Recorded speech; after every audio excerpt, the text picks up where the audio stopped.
지난 한 주 흩어져 일상의 삶을 살다가 예배 자리에 나오신 모든 주의 백성들에게 우리 주 예수 그리스도의 은혜와 평화가 가득 임하기를 축복합니다.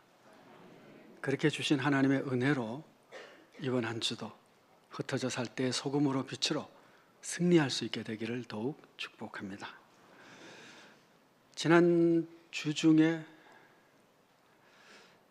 성가대가 참 잘했다는 얘기를 안 하면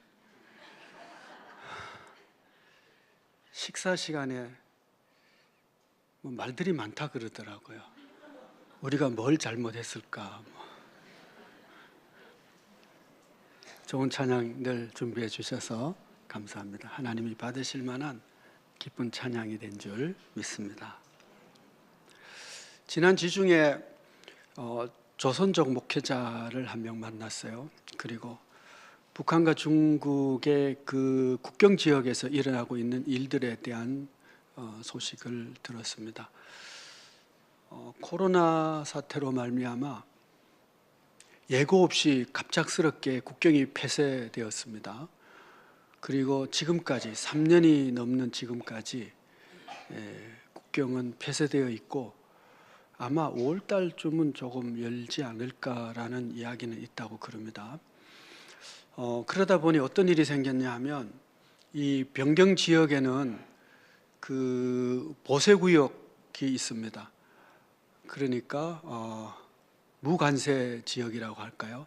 그러니까 한국 사람도 미국 사람도 러시아 사람도 가서 공장을 하는 그런 공장지대가 있고 그곳에는 북한에서 나와서 일하는 인력들이 있는데 특별히 그 여성 인력자들이 한 18세에서 한 20대 초반 정도 되는 여성 인력자들이 나와서 그 일하는 이들이 많은데 국경이 폐쇄되고 나니까 고향에 돌아가질 못하는 겁니다. 3년 이상 가지 못하고 있고 또 그곳은 이제 이렇게 보세구역이다 보니까 마음대로 또 중국 지역에 나올 수도 없는 갇혀서 3년을 지내야 되는 그런 상황이 있다고 그럽니다.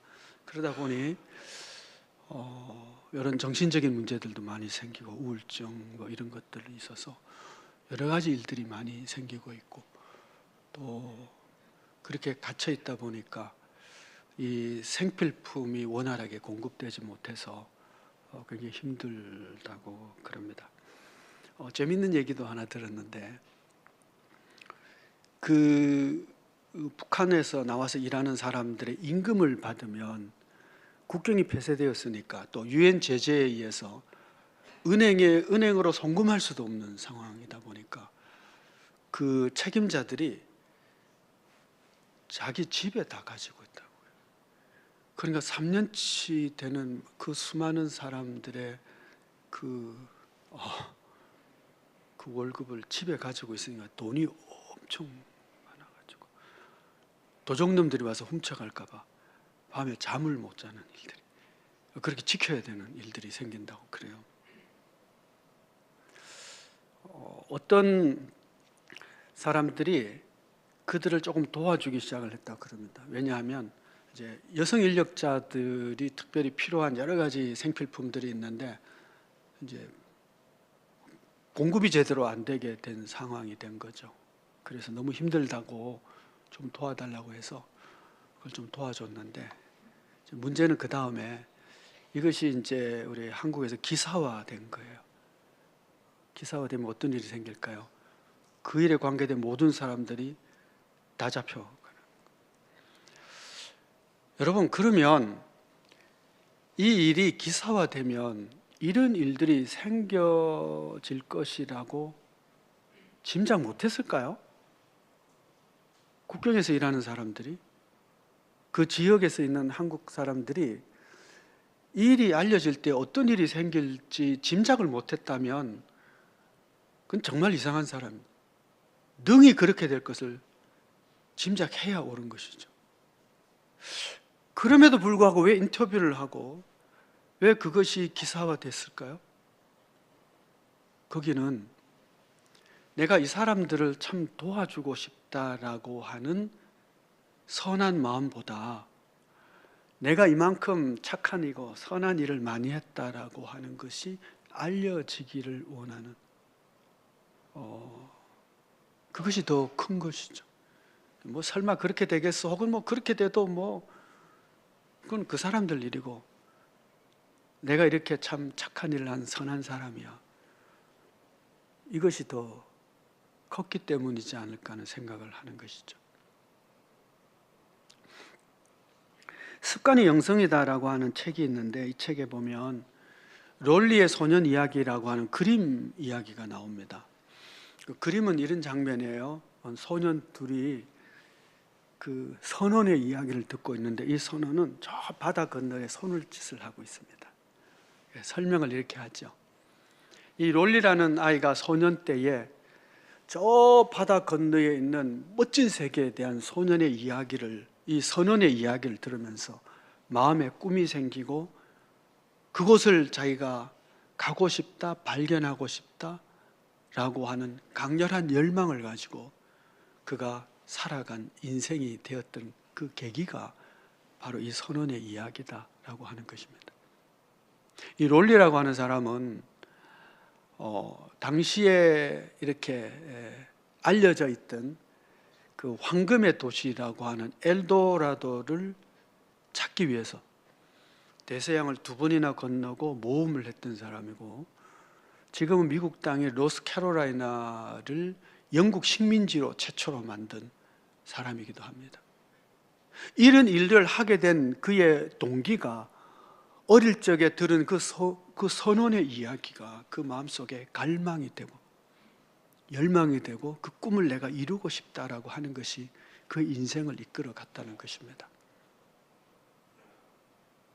내가 어떤 소원을 가지고 있느냐, 내가 어떤 갈망을 가지고 있느냐라고 하는 것이 내 삶을 이끌어가게 되어 있습니다. 그래서 우리의 삶을 가만 살펴보면 나는 무엇을 위해서 살고 있는지, 또 내가 무엇을 갈망하고 있는지가 앞으로의 내 삶을 만들어가는 동기가 됩니다.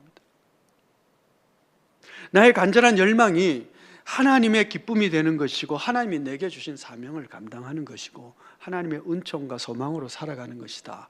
그것이 그의 갈망이라면 그의 삶의 흔적 속에 그것이 나타날 것이고 앞으로의 삶도 그렇게 나아가게 될 것입니다. 그러나 겉으로 아무리 거룩한 포장을 하고 괜찮은 일을 하는 것으로 보인다 할지라도 속이 자기 명예와 육신의 정욕과 이생의 자랑과 이 세속적 욕망이라면 결국은 그것이 그의 삶의 현장에 나타나게 될 것입니다. 오늘 여러분들을 움직이고 있는 여러분의 마음속에 있는 간절한 갈망이 무엇일까요? 제가 중국 변경에서 일어나고 있는 그 이야기를 소개한 이유는 뻔히 알 수 있는 그 상황인데 사람이 잡혀갈 것을 알고 있음에도 불구하고 그것을 기사화한 사람의 그 열망이라고 하는 것은 내가 얼마나 착한 사람이냐 봐라라고 하는 자기중심적인 것이지 정말 그들을 돕고자 하는 마음으로 그 돕는 것으로 그냥 끝나면 그만해도 충분하다라고 하는 선한 삶의 선행이 그의 삶의 가치가 아니었기 때문이지 않을까라는 것입니다. 오늘 여러분들이 예배 자리에 나와서 혹은 매일의 삶을 살면서 나를 움직이는 실제 중요한 동기가 무엇인지를 면밀히 살펴볼 필요가 있습니다. 잘 모르겠으면 내 삶의 흔적들을 보면 알겠죠. 여러분, 우리가 천국을 갔다고 합시다. 천국을 갔는데 천국에 갔더니 거기 경찰서가 있는 거예요. 검사도 있고 판사도 있고 나쁜 짓을 한 사람을 가두는 교도소도 있는 거예요. 그러면 참 이상한 거 아니겠어요? 그렇죠? 천국에 도적놈이 있으면 안 되잖아요. 천국에 나쁜 놈이 있어서 형사가 잡으러 다니고 그러면 그건 천국 아니잖아. 그렇죠? 천국은 없어야 될 것들이에요. 경찰서 혹은 판검사 없어도 되는 것입니다. 교회는, 이 땅에 있는 교회는 저 하나님의 나라를 이곳에 옮겨온 지부라고 할 수 있습니다. 하나님이 왕이시고 하나님이 통치하시고 그리스도가 머리가 되시고, 그러면 교회는 저 천국을 이 땅에 옮겨놓고 세상 사람들에게 천국이 어떠함을 보여주는 곳이어야 하는데 있을 수 없는 일들이 일어나고 있는 거예요. 그래서 야고보가 글을 씁니다. 어떻게 너희 가운데 분쟁이 있고 다툼이 있고 싸움이 있느냐? 이건 있을 수 없는 일이다. 그리고 그렇게 있을 수 없는 일들이 우리 가운데 일어나는 이유가 뭔지 아냐? 그것은 싸우는 정욕 때문이다. 하나님을 섬긴다고 하지만 우리 안에는 하나님의 나라와 의보다는 나의 욕심, 나의 정욕, 그것이 더 우선시 되다 보니 그것을 얻기 위하여 싸우고 다투고 분쟁하고 그런 일들이 생겨진다는 것이죠. 그러면서 말씀하시는 바가 너희가 왜 얻지 못할 그런 것을 가지고 그러느냐. 싸우고 다투고 살인하면서까지 시기하고 질투해도 얻지 못한다. 진짜 얻는 길은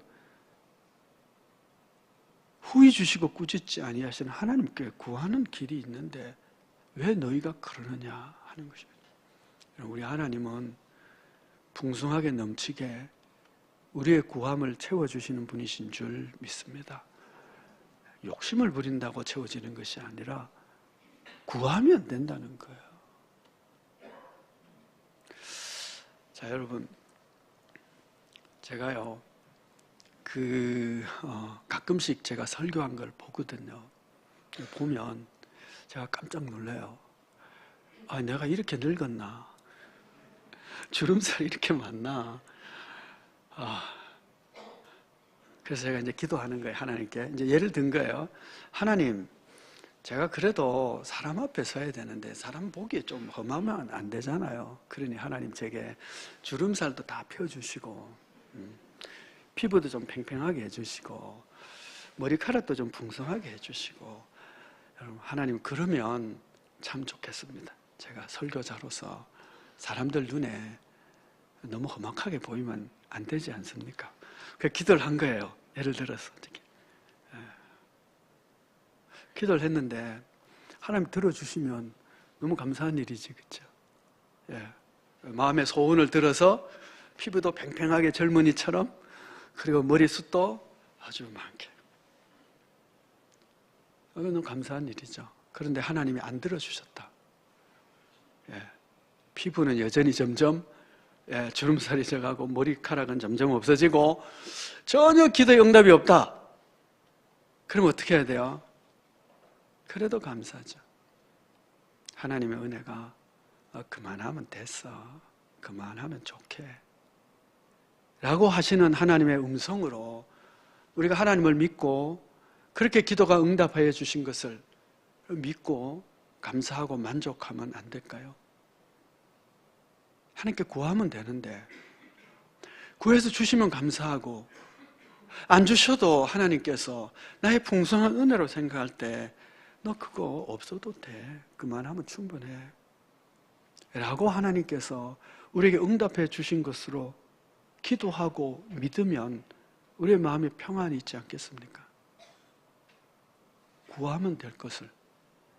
그리고 하나님이 넘치게 주시는 후하신 하나님임을 믿으면 되는데 너희가 싸우고 분쟁하고 다투고 그런다는 것이죠. 하나님께서는 우리에게 풍성하게 주시는 분이십니다. 그래서 오늘 본문 말씀 6절 말씀을 보시면 이렇게 말씀합니다. 그러나 더 큰 은혜를 주시나니 더욱 큰 은혜를 주시는 분이 우리 하나님이시다 말씀하고 있습니다. 그런데 구체적으로 더욱 큰 은혜가 무엇인지는 오늘 본문에 나타나고 있질 않아요. 그러나 한 두 가지로 생각할 수 있어요. 더 큰 은혜가 무엇인지. 먼저는 더 큰 은혜라고 하는 것은 내가 세상에서 막 열심히 구하고 찾고 그래서 세상이 줄 수 있는 것보다 하나님이 주시는 것이 더 큰 은혜다 라는 것이죠. 그러면 하나님이 주신 은혜가 내가 세상에서 얻을 수 있는 것보다 더 큰 은혜인 줄 믿으시기 바랍니다. 예수님께서 누가복음 12장 27절에서 이런 말씀을 합니다. 들의 백합화를 봐라. 얼마나 아름다우냐. 들의 백합화의 아름다움이 솔로몬이 영광으로 입은 것보다 더 아름답다. 여러분 상상을 한번 해보십시다. 이 솔로몬이라는 사람은 당대의 가장 부자입니다. 그리고 가장 지혜로운 사람이고 똑똑한 사람이고 학식이 높은 분입니다. 그에게는 무슨 식물에 대해서, 동물에 대해서, 지리에 대해서 모르는 것이 없었다라고 기록하고 있습니다. 그러니까 굉장히 지식이 많은 사람이고 부자입니다. 그러니까 이 사람은 미적 감각도 뛰어나겠죠. 그런 탁월한 분이 연회를 열었다고 합시다. 그러면 각국의 대사들 혹은 그 지역에 힘 있는 사람들, 고관 대작들 다 왔을 것 아니에요. 그때 이제 솔로몬이 딱 옷을 입고 나가는 겁니다. 이 옷은 솔로몬의 품위에 맞고 솔로몬의 미적 감각에 충분히 들 수 있는 옷을 입었겠죠. 오늘날로 한다면 가장 멋지고 유명한 명품으로 만든 그런 멋진 옷을 입었을 거예요. 그러면 사람들이 다 보고 솔로몬 왕이 입은 옷이 너무 멋있다. 나도 저 옷을 한번 입어보면 좋겠다. 저거 메이커가 어디야? 디자인 누가 했어? 누가 만들었지? 이런 거 물어보겠죠? 남성들은 별로 안 해도 여성들은 할 것 같은데요. 그런데 가서 어느 집 부인이 핸드백을 뭘 들고 왔는지, 구두는 뭔지, 저 옷이 아주 눈에 띄면 저 옷은 도대체 누가 만든 거야? 어디서 샀지? 얼마짜리지? 이번 결혼 기념일엔 저거 사달라고 해야 되겠다. 이럴지 몰라요. 그런데 여러분, 그렇게 뛰어난 명품을 걸쳐도 그것이 뭐라고요? 하나님이 입히신 들의 백합화보다 못하다. 무슨 얘기예요? 하나님이 주시는 것이 훨씬 더 아름답고 복되고 풍성한 은총의 선물이다라는 겁니다. 이것이 더 큰 은혜, 더 큰 은혜의 내용입니다. 그러니 하나님께서 더 큰 은혜를 주시고 더 큰 은사를 주시고 더 큰 선물을 주시는데 그보다 못한 세상 것 없겠다고 시기하고 질투하고 다투고 싸우고 분쟁하고 욕심으로 살 이유가 없지 않느냐는 거죠. 더 큰 은혜라고 하는 또 다른 측면에서 생각해 보면 내가 지금까지 하나님으로부터 받은 모든 그 은혜보다도 더 큰 은혜가 아직도 남아있다라는 것입니다. 하나님에 대한 기대가 끝나면요, 더 이상 하나님께 간구하지 않습니다. 내가 하나님으로부터 충분히 받았기 때문에 더 이상 하나님으로부터 받을 것이 없다 생각하면 하나님께 구하지 않고 이제는 다른 데 눈을 돌리게 되어 있습니다. 그것을 타락이라고 그러는 거예요. 내가 하나님으로부터 충분히 받았기 때문에 이제 하나님께서는 더 이상 내게 줄 것이 없어요. 그러면 딴짓을 한다는 거예요. 그런데 그렇지 않다는 거예요. 내가 이미 받은 것보다, 지금까지 받은 것보다 아직 하나님께서 내게 주실 은혜가 더욱 많다는 거예요. 더 풍성한 것이 아직도 남아있다는 것이죠. 아브라함과 롯이 같이 하란을 떠나서 가나안 땅으로 옵니다. 하나님이 아브라함에게 약속했고 롯은 아브라함을 따라서 같이 오죠. 롯도 아브라함을 통해서 하나님의 약속의 이야기를 들었을 것입니다. 그러니 같이 왔겠죠. 그런데 그들이 함께 있기에 너무 재산이 커져서 나누게 됩니다. 그래서 롯이 들도 좋고 물도 좋은 곳을 택하게 되죠. 근데 성경은 그에 대해서 이렇게 기록하고 있습니다.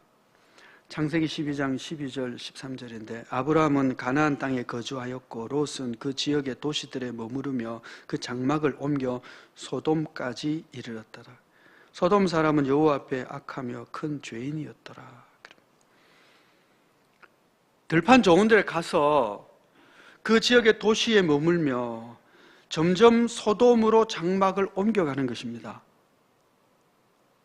하나님으로부터 받을 것은 이미 내가 다 받았다고 생각을 하는 거예요. 아직도 남아있는 것이 아니고, 아직도 남아있다면 하나님을 향해 갈망하고 간구하고 하나님의 뜻대로 살았을 텐데, 하나님으로부터 받을 것은 이미 나 받았고 이미 나는 그 큰 부자고, 그러니 이제는 또 다른 부요함을 위해서 점차 소돔으로 가는 거예요.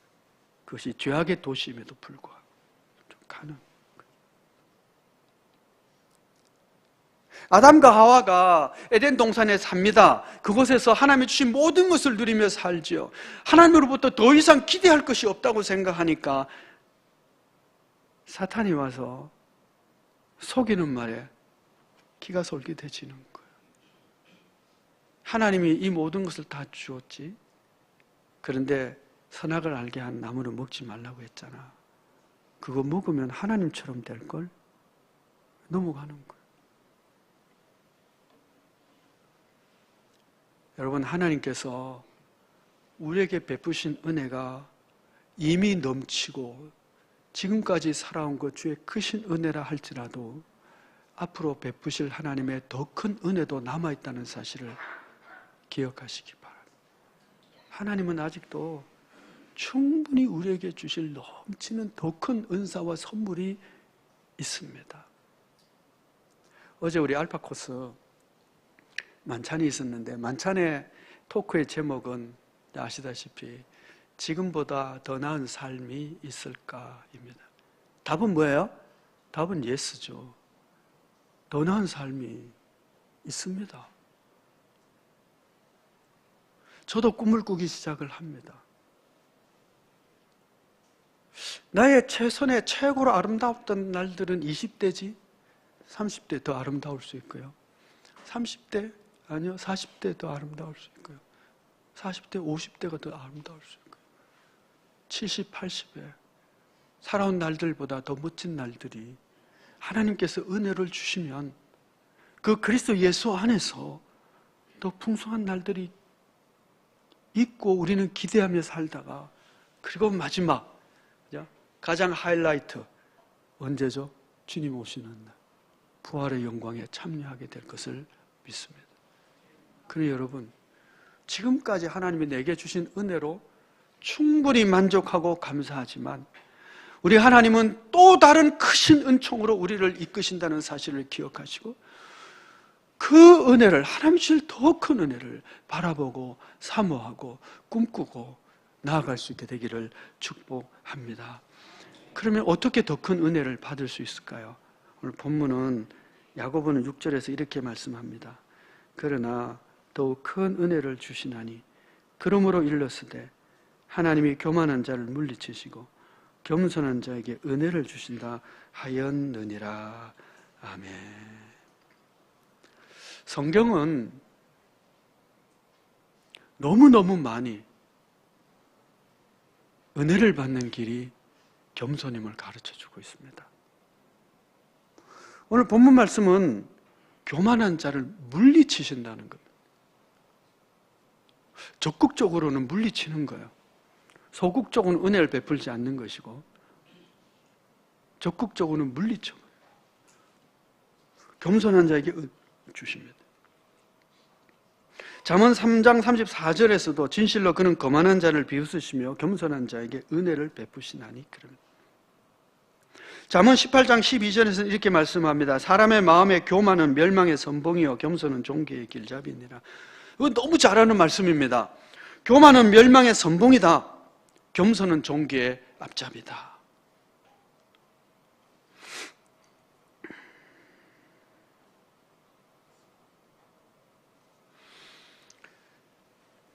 헬라 속담에 그런 얘기가 있더라고요.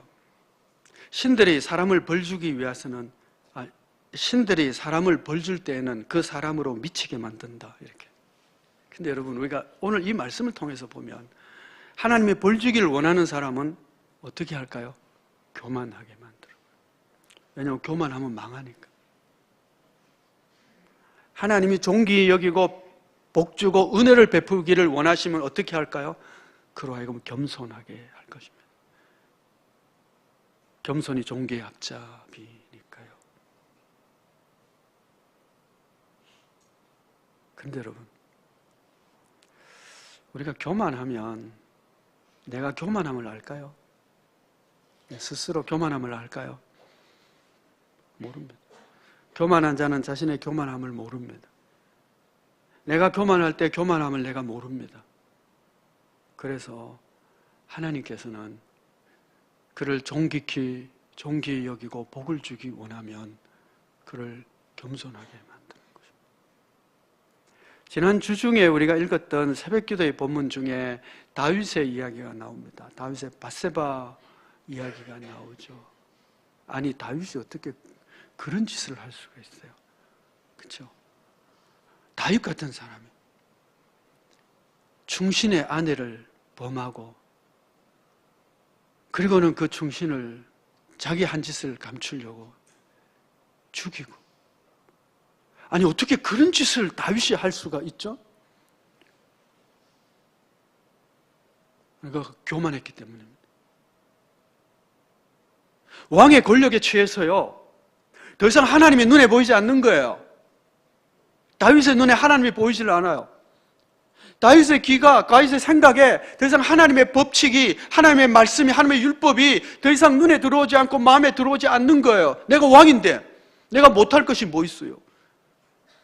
그럼 그거 하나님이지. 여러분, 인간이 내가 마음먹은 일에 내가 못할 게 뭐 있어 하고 마음대로 사는 것은 그건 교만함입니다. 하나님을 무시하는 행위예요. 성도는 내 마음에 원하는 대로 사는 존재가 아니라 성도의 삶은 하나님이 기뻐하시고 말씀하시는 대로 사는 겁니다. 왜냐하면 하나님 앞에 우리의 삶을 사는 거니까요. 하나님은 심판하신 하나님을 우리 알고 있으니까요. 하나님의 기뻐하신 뜻이 무엇인지 알고 그 말씀대로 살아가신 게 신앙의 삶인데 더 이상 하나님이 눈에 보이질 않는 겁니다. 다윗이 교만해진 거예요. 그러자 세상의 왕들이 하는 것처럼 내가 왕인데 못할 게 뭐 있어, 이런 짓 저런 짓 험악한 짓 다 하는 것이죠. 그런데 하나님께서 그를 존귀케 하기 위해서 나단을 보내주셔서 그의 현재의 모습을 알게 해줍니다. 그는 생각도 못했던 것 같아요. 그 비유를 들으면서 이런 나쁜 놈 누구냐? 나단이 그러잖아요. 그 당신이지 않느냐고. 자기가 그런 자인 줄 몰랐던 거예요. 하나님 깨우쳐 주시는 거예요. 그러자 그가 다시 낮아집니다. 시편에 보면 그가 얼마나 통회하고 회개하는지, 내 눈물이 내 침상을 적시나이다. 내가 정말 나쁜 놈이구나, 내가 흉악한 놈, 자신을 아는 거예요. 낮아지는 거예요. 그렇게 해서 그로 하여금 다윗 왕이라고는 존귀한 이름이 남도록 하나님이 그를 이끌어 주시는 거예요. 그런데 하나님이 망하게 하는 자는 어떻게 할까요? 그냥 내쳐서 그냥 그렇게 살게 해요. 자기가 죄인인지, 자기가 교만한지, 자기가 무슨 짓을 하는지 그냥 모르는 거예요. 그러다가 끝나는 것이죠. 성도 여러분, 우리의 진짜 갈망은, 성도의 갈망은 하나님의 더 큰 은혜를 사모하며 하나님께 나아가는 것입니다. 그 은혜를 받는 비결은 겸손인데, 내가 지금 겸손의 길을 가는지 교만의 길을 가는지 우리가 잘 몰라요. 그래서 기도하는 것입니다. 하나님, 제 눈을 열어 주의 법을 보고 나를 보게 해주시고, 제가 혹시 완악한 길, 교만한 길, 오만한 자의 자리에 앉으면 제가 회개하고 알고 다시 은혜 받을 수 있는 자리로 돌아오게 해주십시오. 기도하는 것입니다. 하나님은 반드시 응답하여 주셔서 우리에게 말씀하여 주시고 회개케 해주시고, 그리고 은혜의 자리, 더 큰 은혜를 받을 수 있는 자리로 나오게 하는 줄 믿습니다. 더 큰 은혜를 받는 두 번째 비결은 복종입니다. 7절 말씀을 보시면 그런즉 너희는 하나님께 복종할지어다. 그런즉 앞의 말씀과 연결되어 있다는 것이죠. 겸손한 자에게 은혜를 주시니 그런즉 너는 복종하라 그럽니다. 겸손은 복종으로 이끕니다. 겸손한 자만이 복종할 수 있습니다. 교만한 자는 복종하지 않습니다. 왜냐하면 최선의 길, 최상의 길을 이미 자신이 알고 있다고 생각하기 때문에 그렇습니다. 선악과 앞에서 아담과 하와가 겸손했다면 하나님의 법에 복종했을 것입니다. 하나님께 물어봤을 것입니다. 그렇지 않고 나의 길은 내가 더 잘한다 생각하기에 하나님의 뜻에 복종하지 않는 것이죠. 그러니 겸손함이 복종으로 이끌고 복종이 더 큰 은혜를 받는 길인 줄 알아. 여러분들 지금까지 살아온 날들보다 앞으로 살아갈 날들이 더 큰 은혜 가운데 복되고 아름다운 인생이 되기를 축복합니다. 어떻게 해야 된다고요? 겸손의 길을 가고 겸손은 복종의 길인 것을 알아. 주의 뜻과 말씀에 복종하는 것입니다. 여러분, 우리 남한 사람들이 북한 최고 지도자로부터 큰 공로상 아니면 훈장 이런 걸 받았다면 좀 수상한 거죠. 그죠? 스파이 짓을 했든지, 북한에는 크게 이루었는데 남한에는 크게 안 좋은 일을 행했든지, 그래서 북조선으로부터 공로상 이런 거 받으면 다르게 받을 수는 있습니다. 있는데 좀 수상하잖아요. 여러분, 우리가 하나님의 나라의 백성으로 살아가면서 하나님의 상 받기를 원해야 되는데 하나님의 상 받는 게 아니고 마귀로부터 상 받으면 이거 굉장히 수상한 거예요. 그런데 여러분, 가끔씩 보면 분명히 교회를 섬긴다고 하는데 마귀가 상 받을 짓을 하는 사람들이 있어요. 마귀가 막 기뻐하고, 야, 너 잘한다, 막 박수 칠 일. 굉장히 잘못된 일이겠죠. 여러분, 우리는 마귀가 기뻐할 일을 하는 것이 아니라 하나님이 기뻐할 일을 하는 자여야 합니다.